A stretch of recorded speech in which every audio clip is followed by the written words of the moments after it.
मर्यादा पुरुषोत्तम प्रभु श्री राम के पावन जन्मभूमि अयोध्या में आयोजित दिव्य दीपोत्सव में आप सभी का स्वागत एवं अभिनंदन। हम हैं गणेश उमेशा और आज हम आप सभी को लेकर आ गए हैं अयोध्या में आयोजित भव्य दीपोत्सव 2021 के इस अद्भुत और अलौकिक आयोजन में,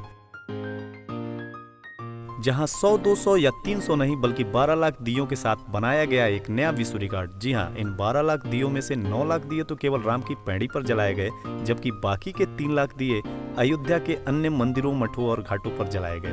तो हमारे साथ बने रहिए इस वीडियो के अंत तक, क्योंकि हम दिखाने वाले हैं आपको अयोध्या में मनाए जाने वाले दीपोत्सव के इस भव्य आयोजन को अलग अलग एंगल से।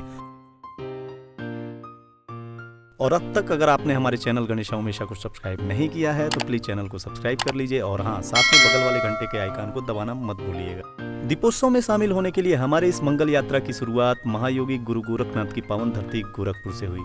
सूर्योदय की पहली किरण के साथ ही हम निकल चुके थे अयोध्या के लिए।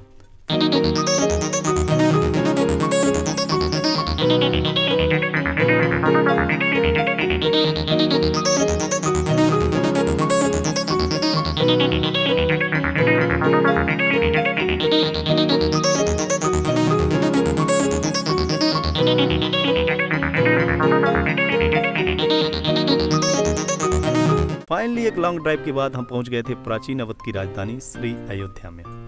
अयोध्या पहुंचते ही हमारी अंतरात्मा पूरी तरह से राममय हो चुकी थी। यहाँ दीपोत्सव की कई दिनों से चल रही तैयारियां अब अंतिम आकार ले चुकी थी। चूंकि दीपोत्सव का भव्य आयोजन शाम को होना था, इसलिए सबसे पहले हम लोगों ने श्री राम लला के दर्शनों का मन बना लिया। कई चौराहों और गलियों से गुजरने के बाद फाइनली हम पहुंच चुके थे श्री राम लला के दर्शनों के लिए लगे बड़ी लंबी लाइन के पास। सुरक्षा कारणों से अंदर कैमरा और मोबाइल फोन आदि ले जाना मना था, तो हमने अपने कैमरे और मोबाइल फोन आदि को नजदीकी लॉकर रूम में जमा करा दिया और अब हम भी दर्शन के लिए लगी बड़ी लंबी लाइन के अंग बन चुके थे। कड़ी सुरक्षा व्यवस्था और सघन जांच से गुजरते हुए हम भी प्रभु श्री राम के दिव्य दर्शनों के भागी बने। न जाने कितने त्याग और बलिदानों के बाद भारतीय जनमानस की चेतना के आधार अपने आराध्य के दर्शनों के समय हमारी भी आंखें भक्तिभाव से नम हो चुकी थी। कौशल्यानंदन श्री राम के दर्शनों के उपरांत हमने हनुमानगढ़ी स्थित हनुमान जी महाराज के भी दर्शन किए। मंदिर की प्राचीनता और रमणीयता को देखकर हमारा मन भी अत्यंत भक्तिभाव में डूब चुका था और हमारी अंतरात्मा शून्यता के चरम पर थी।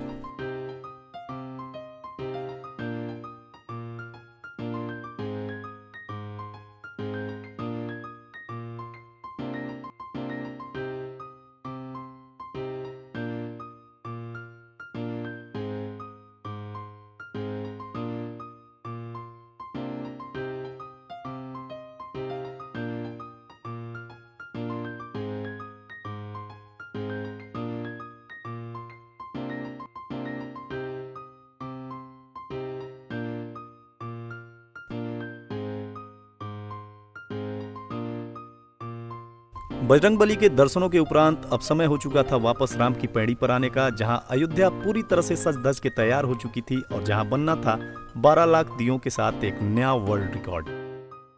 मुख्य गेट से प्रवेश के बाद रास्ते में की गई सजावटों ने कुछ अलग ही छटा बिखेर रखी थी। कुछ ही समय में हम राम की पैड़ी के नजदीक पहुंच चुके थे और फिर जो नजारा हमारी आंखों के सामने था उसे शब्दों में बताना बेहद मुश्किल। भव्य दीपोत्सव के आयोजन को देखकर ऐसा लगा जैसे कि त्रेता युग एक बार फिर से जीवंत हो उठा हो।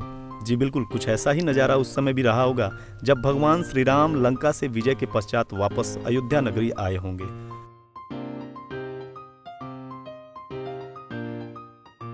मुख्यमंत्री माननीय योगी जी के कुशल नेतृत्व में यह 5वां दीपोत्सव कार्यक्रम अद्भुत, अकल्पनीय और अद्वितीय रहा। माननीय मुख्यमंत्री जी के साथ Guinness book of world record की एक टीम भी इस पल की साक्षी रही। शोभा यात्रा, रंगोलियों से सजे घाट, आतिशबाजी, लेजर लाइट शो और इमारतों पर रामायण के सचित्र मंचन ने इस पूरे आयोजन को कभी न भूलने वाला एक यादगार पल बना दिया। अयोध्या दीपोत्सव में जनमानस को संबोधित करते हुए माननीय मुख्यमंत्री जी ने लोगों को सामाजिक समरसता और एकजुटता का भी संदेश दिया। इस पूरे आयोजन को देखने के लिए उमड़ चुका था आस्था का जन सैलाब, जहां लोगों की भावनाएं अपने चरम पर थीं और जय श्री राम के गगनभेदी जयकारों से पूरा आकाश गूंज चुका था।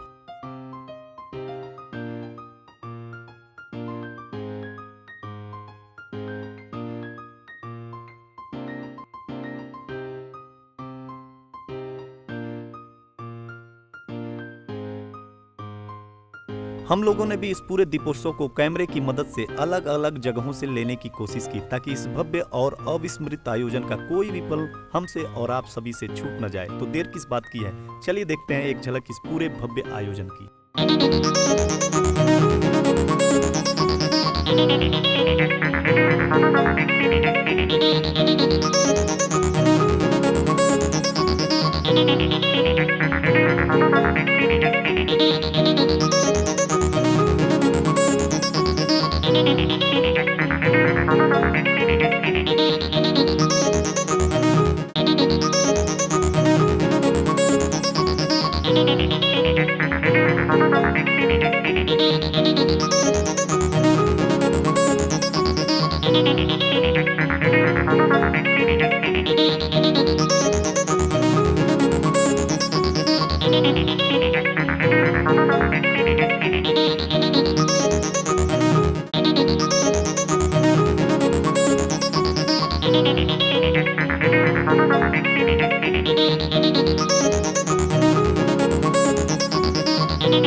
हमें बेहद खुशी हुई कि हम इस ऐतिहासिक पल के साक्षी बने।